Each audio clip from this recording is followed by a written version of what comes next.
Hey, what's up guys? In today's video we are doing a post-NFL Combine mock draft. There will be a couple of trades, and there's 31 picks to get into, so without further ado, let's begin. And with the first overall pick with the Bears, we are going to be trading back. And with PFF's Draft Simulator, if a team is not interested, what I want to show you guys here is, if I try to trade the Texans the first overall pick just straight up and then actually give them 2 first-round picks, it won't be accepted because they're not interested in trading up. So we are going to force them to send pick 33 and pick 2 to go up to get the first draft pick, which I do think will be Bryce Young. Bryce Young weighing in at 204 was a huge win for him, and I have a hard time believing the Texans would not give up the 33rd overall pick, considering they still have pick 12 if it came down to them facing Bryce Young twice a year for presumably the next decade. They could still get the second quarterback in the draft at pick 2, but I have a hard time believing that they wouldn't give up the 33rd overall pick. So Chicago, I do think, would trade down again, and I think that they could very easily walk out of this draft with pick 35 and then a future 2 as well. And sometimes with the trade scenarios, you can get a little unrealistic with this. Like, for example, I could give up pick 2 and I could acquire pick 4 plus 2 ones just for a future 2, another future 2. So I don't think that's going to happen. So we're going to acquire 4, 35 and a future 2 for the second overall pick. And Indy, with the second overall pick, I do think would take Anthony Richardson. Anthony Richardson, hell of a combine. You're going to see him shoot up draft boards, especially with 6'4", 244, 4'4", 40, and putting him in an offense with Jonathan Taylor, Michael Pittman, Jelani Woods. It's a start for Indy, especially with the new head coach, and if they get Quentin Nelson and Ryan Kelly to play at the levels they were before, this team's future is looking considerably bright. And that leaves us with the Arizona Cardinals on the clock at pick 3. And you're going to start to see Tyree Wilson move up and maybe even be the first defensive player off the boards in a lot of mocks. I'm personally not going that spicy, at least not yet. Maybe a little, maybe we get into April, maybe that will be the case. But for now, the Arizona Cardinals need good football players, and Will Anderson fits that by every definition. So Will Anderson is a Cardinal in today's mock, and I think that would be a very good first draft pick for Monty and for Jonathan Gannon. Next up is the Chicago Bears, who have acquired a couple of second-round picks for moving down to 4. And I think they will take Jalen Carter. I'm not going to overreact with Jalen Carter and say, he's off every single team's draft boards and he's going to become an undrafted free agent or even move him out of the first round or anything like that. I still think he will be a top 5 pick. He would immediately come in and help out the Bears defense. And the Bears, after having no second round picks, like we said, now have 3, 2 this year, 1 next year. So pretty good haul for moving down just 3 simple spots. Next up is the Seattle Seahawks. They take Tyree Wilson. Pete Carroll said in the exiting press conference for the year that they need to get better on the defensive line. Tyree Wilson, to me, is a much, much better prospect than somebody like Brian Brzee would be on the interior defensive line, or not necessarily much, much better than Kalijah Kancey. I mean, he is, but it's not like a night and day's difference between the two. So I think Tyree Wilson at number 5 is a very good pick for Seattle, and it honestly wouldn't surprise me if Tyree Wilson isn't even there on draft night. Next up is the Detroit Lions, and they are taking a player that had a hell of a combine. He's 6'2", we're in a 4'4", 40-inch vert. You have to have a way to at least try and slow down Justin Jefferson, and former number 3 overall pick Jeff Okudah has not panned out to the way the Lions would have liked for a variety of reasons, but they limited Justin Jefferson to 3 catches for 14 yards the first time they played him last year. The second time they played him, yes, Detroit did win, but Justin went for over 200 yards, and there was a touchdown that was called back that could have put Justin over 250 yards on the day.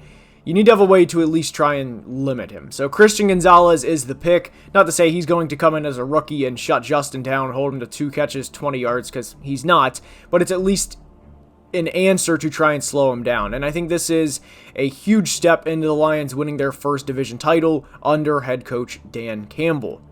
The Las Vegas Raiders are on the clock with pick 7, and they had the board fall to them very, very favorably. I do think between the two, I think they would go with CJ Stroud. I think he's a much safer of a pick, and if you give him a supporting cast, really any quarterback for that matter, of Josh Jacobs, Devontae Adams, Darren Waller, all they need to do is build an offensive line, and I think they'd be in pretty good hands. So I like CJ Stroud quite a bit to the Raiders. And now we have Atlanta on the clock, and this is a tough one to project. I don't think they would go Will Levis. I think they would rather roll with Desmond Ridder for another year than take a project in Will Levis. And the Falcons' offense really isn't that bad. I mean, you have Tyler Algier, Drake London, Kyle Pitts. Chris Lindstrom's one of the best guards in all of football. I think the best case scenario for them would be to take the best defensive player available, and I think that's Devon Witherspoon from Illinois. You know, you pair Devon Witherspoon with A.J. Terrell, who had a down 2022 but had a very, very good 2021 season, and you quietly have one of the better corner duos in all of football. I know a lot of people are going to say, you know, why don't you take an edge? Why don't we go defense? I think Witherspoon as a corner is up here, and not to say everyone else is down here, but I think there is a step between Devon Witherspoon and then the next best defensive prospect available. So, with the Panthers on the clock, new head coach, you know, what type of quarterbacks does Frank Reich like? To me, it's pretty simple. We're giving them Will Levis. I just did a video on Will Levis, broke everything down. If you want to go watch it, the link will be in the bio, but Will Levis makes a lot of sense for the Panthers. You give him Frank Reich, DJ Moore, give him an actual left tackle, which is something he did not have during his senior season at Kentucky.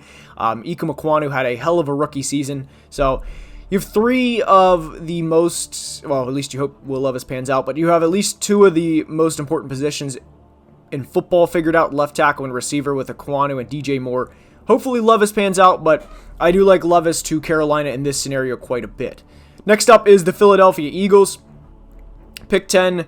You talk about dream scenarios with prospects, with players, you know, how they're going to fit into situations.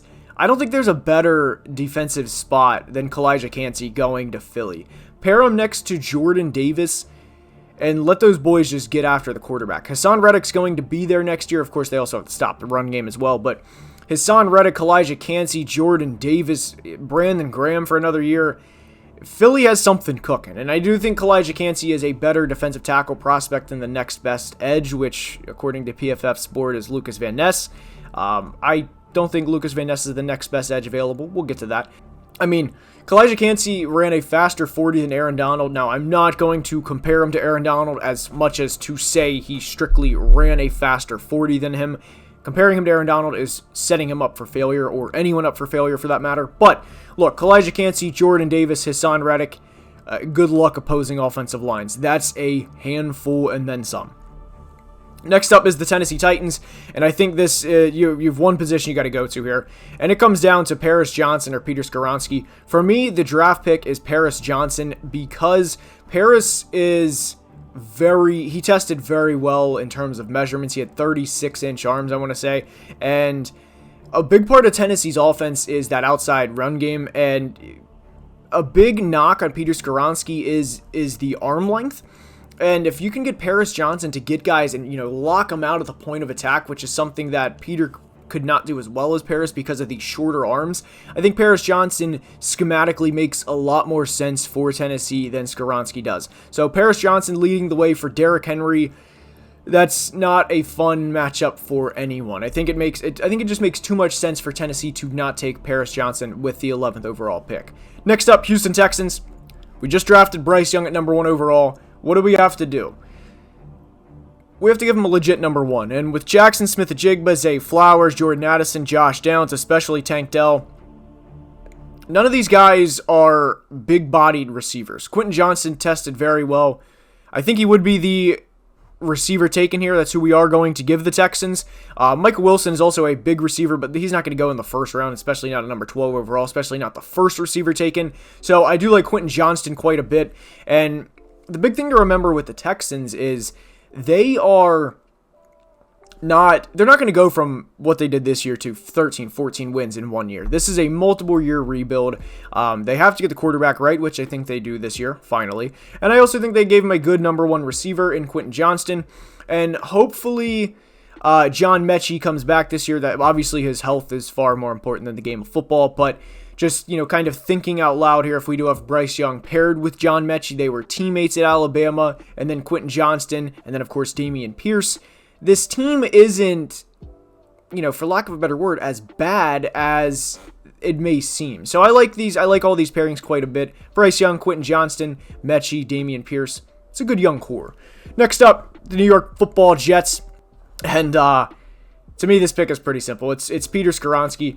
They had a 37-year-old Dwayne Brown play for them this year, and Dwayne stepped in and he did a very good job for them, but he's not the long-term answer. They also had Joe Flacco at quarterback for them. This would obviously be under the scenario that they trade for Aaron Rodgers, and ironically, I recorded a couple of mocks before this that did not make the cut. This is the final cut that's on YouTube. And I was talking about the possibility of Derek Carr being acquired by the New York Jets or signing to the New York Jets. As we know now, he is a Saint. So don't have to worry about that. We found the left tackle of the future in Peter Skoronski. Now we just need to find the quarterback. Next up is the New England Patriots. And for me, it's pretty simple. You have to help out your quarterback. Edge is a need for the Patriots, which I don't agree with at all, or at least in this simulation it is. They were one of two teams to have 3 players with 50-plus pressures last year. Edge is not a need. Tackle is a need, but I think Mac Jones is in a situation similar to Justin Fields, where we're 2 years into his career, and we still don't know whether or not if he's the long-term solution at quarterback. Jackson Smith-Njigba tested extremely well in terms of the agility charts, which to me means a great separator, which he was at the collegiate level. And Jackson Smith-Njigba is a very good route runner, and if you pair him with Mac Jones, that's a start to, competing with other teams in the AFC. Are they going to go all the way next year? I'm going to say no, but you have to have a start, and Jackson Smith-Njigba is exactly that, a start to getting New England back on the right track. Him, Ramondre Stevenson, Mac Jones, I like that trio right there for the future, and I think Njigba is a very good pick for them. Next up is the Green Bay Packers. This, I know a lot of people are going to say, just take Zay Flowers, give him Zay Flowers, Jordan Addison, and I would personally prefer Zay Flowers to Jordan Addison, but I have a hard time believing that the Packers would go as long as they did with not giving Aaron Rodgers a weapon in the first round to all of a sudden saying, yep, here, Jordan Love, we're just going to give you a first-round receiver after not doing it for all those years for Rodgers. I think Lucas Van Ness is a very, and I mean this in the best way, a very Packers pick, similar to Rashawn Gary, where he might struggle in the first year, but by year 2, year 3, especially year 3 and year 4 for Rashawn Gary, he's coming into his own, he's a very good pass rusher, and by the time that Lucas Van Ness would be in year 3, year 4, Rashawn Gary would presumably be at the peak of his career in year 6 or year 7, and you'd have a great duo of Van Ness and Rashawn Gary. I think it's a very Green Bay Packers pick, and again, I mean that in the best possible way. Next up is the Washington Commanders. This pick, to me, very simple. Again, they're going to be in the quarterback talks this offseason for acquiring one. Derek Carr no longer available. You have to stop CeeDee Lamb, Devonta Smith, A.J. Brown. That's a quarter of your schedule. Maybe even a receiver that the Giants could potentially take later. Joey Porter. He had a hell of a combine. He's a very good prospect. He's a start to slowing those guys down. Is he going to limit them all in 1 year? No, of course not. But you have to, in order to make the playoffs, you have to try to beat your division first. How are the Commanders going to do that? You got to start with slowing the other receivers down, and that is certainly a start. I like Joey Porter quite a bit, and I like the possibility of him becoming a Washington Commander. Next up, Pittsburgh Steelers. I've been pretty vocal about this pick for a while now. If he's there, it's pretty much, I've been writing this one in. If he's there in the mock, just write it in. Take it to Goodell at the podium, and Broderick Jones is the selection. Kenny Pickett did not have good left tackle play in his rookie year. Dan Moore has been a liability in each of the first 2 years of his career. He's given up 7 sacks in each of the first 2 years. There was a point Matt Canada last year was specifically scheming plays, scheming rollout plays to the right so Kenny would not have to deal with Dan Moore, getting driven back and guys coming around his blind side. So instead of dealing with that, let's just roll him out to the right. And if guys are still going to beat Dan Moore, well, they're going to have to run an extra 25 yards to get to Kenny. So give Kenny a fighting chance, and Najee for that matter in the run game. Give him Broderick Jones. I like that selection quite a bit. Next up is the Detroit Lions, and we gave them Christian Gonzalez at number 6. I think this is a situational pick here that makes a ton of sense. Aiden Hutchinson would play outside of him, and we are giving them Bryan Bresee. We are really building up that defense. I don't think the Lions look quarterback this year, especially with how good Jared Goff played down the stretch. And if walking out of the first round with Christian Gonzalez and Bryan Bresee, I mean, guys, I do think the Lions are going to win the North next year, but that'd be a hell of a first round for anybody, let alone a team that already went 9-8 and was on the cusp of making the playoffs last year. So, like that first round quite a bit for Detroit. Next up, the Tampa Bay Buccaneers. They are in a transition era. This is tricky because I'm not going to give them Tanner McKee at 19 overall, and I don't want to give them Dalton Kincaid either. So what I'm going to do might not be he's a very good player, but it might not be the most common pick you see here. But I am giving them Brian Branch to give them a duo of him and Antoine Winfield Jr. And I think this is very much a pick you have for the next 5 to 6 years, and the only time that you really worry about this pick, assuming he stays healthy, of course, is how much are we going to give him when it's time to extend him. Brian Branch, to me, is one of the safest players in the draft, and him and Winfield Jr. would be a hell of a safety duo for the next couple of years, and I think the Bucs are in the market now of acquiring good football players, which Brian Branch is a very good football player. And speaking of good football players, the Seattle Seahawks are up, and I always have a hard time as to what to do with the second first-round pick they have. We gave them Tyree Wilson at number 5, and we've seen a player slide a little bit over the past month in O'Cyrus Torrence. He's been right around that 30 to 35 area. Now he's down around 40 on the PFF big board.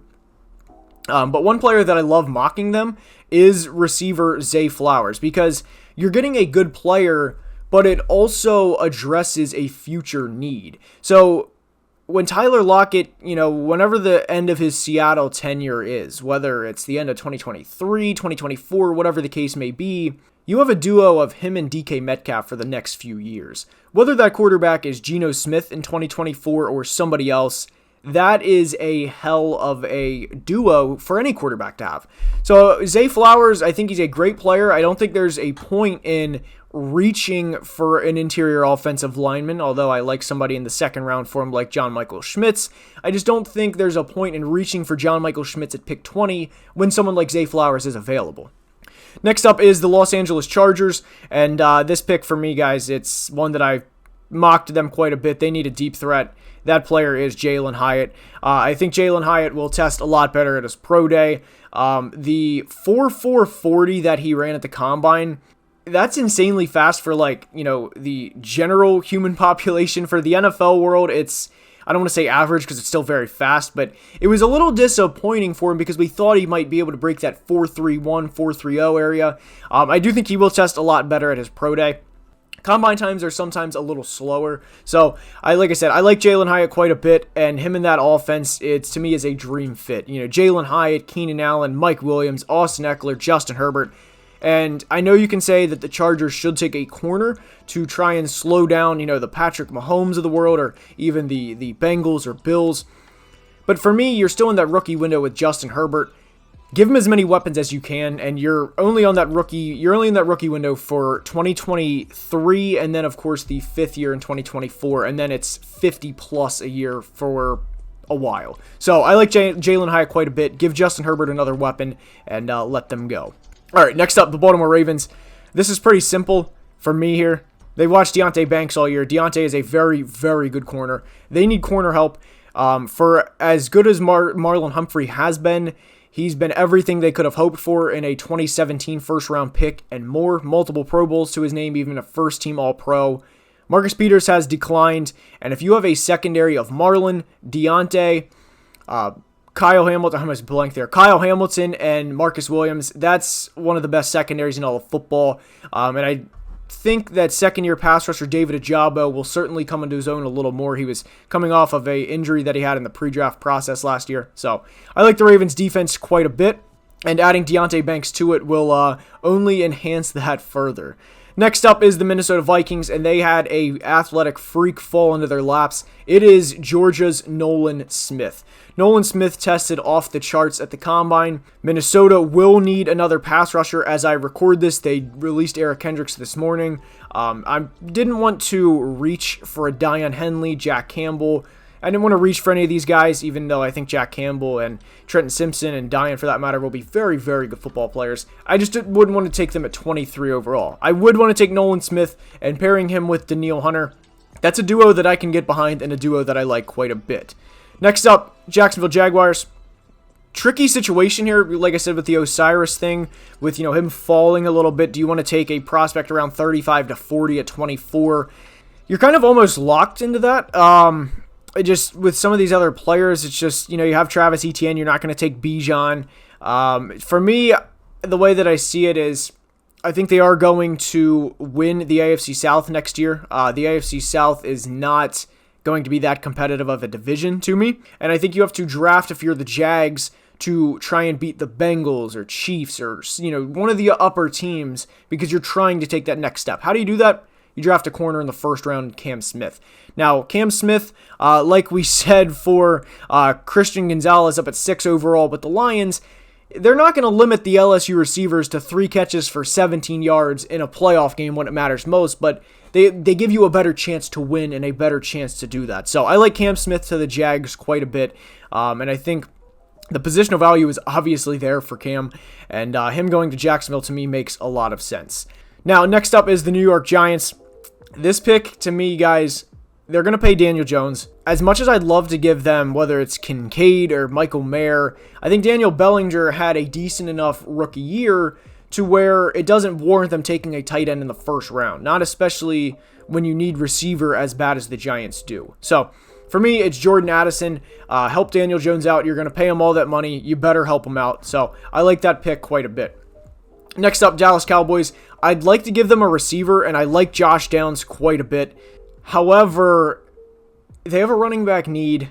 I can't imagine them having Bijan stare them right in the face and just say, yep, we're going to pass on Bijan to take Josh Downs. And that's no disrespect to Josh Downs, but Bijan is one of the best running back prospects over the past 10 years. Whether it was Gurley, Zeke, Leonard Fournette, Saquon, Bijan is one of the best out of those guys.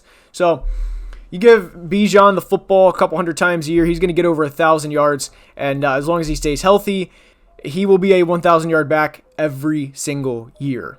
Next up is the Buffalo Bills, and their playoff loss, the most recent game they played, they got trounced by the Cincinnati Bengals.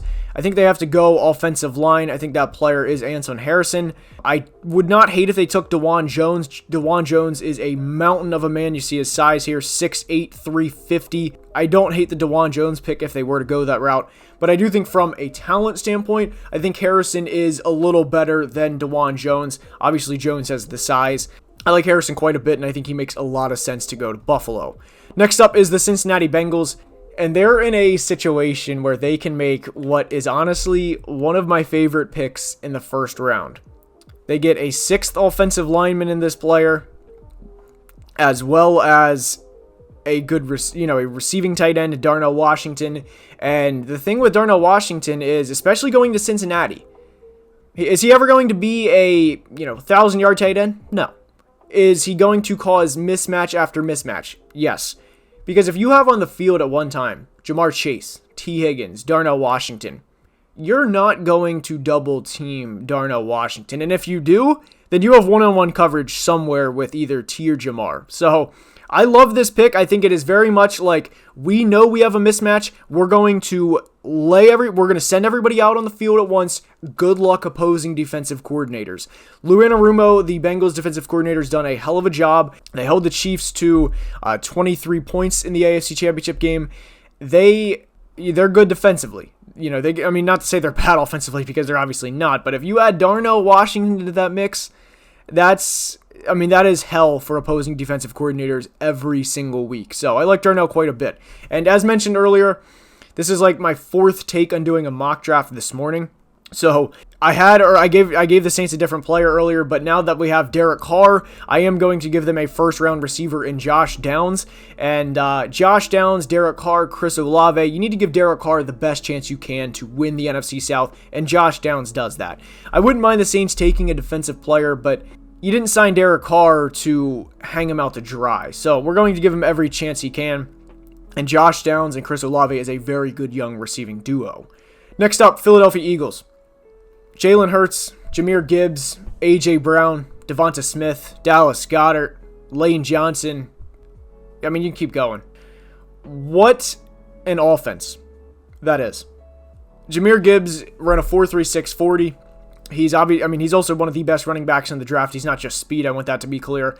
He is a very, very talented football player. And he is, in that offense, they would be, it would just, like, who do you defend? If you're an opposing defensive coordinator, are we stopping Jalen from running the football? All right, fine. Now, how are we going to stop AJ and Devontae? Okay, we're going to stop, we're going to double team Smitty and AJ. All right, now how are we going to stop the run game with Jalen and Jahmyr Gibbs? I know it's sometimes frowned upon about taking running backs in the first round, but every single time I would take Jahmyr Gibbs to the Eagles. Every single time. And that leaves us the Kansas City Chiefs, who are in a best player available situation. I would not mind giving them Josh Downs if he were here. However, he is not. I do think Frank Clark will be a cut candidate or a cap casualty this offseason. He's due a lot of money next year. And because Myles Murphy fell, we make Myles Murphy the final pick of the first round. So here's a look at today's mock. We forced a couple trades. I think they were realistic. I don't think they were anything too crazy. But that is going to wrap up today's video. I hope you guys enjoyed. Let me know what you think about the mock in the comments. And if you did enjoy, please like the video and subscribe to the channel, as it helps the growth of the channel tremendously. And I cannot thank you guys enough for the support. So until next time, as always, please be safe and have a great rest of your day. Love you guys.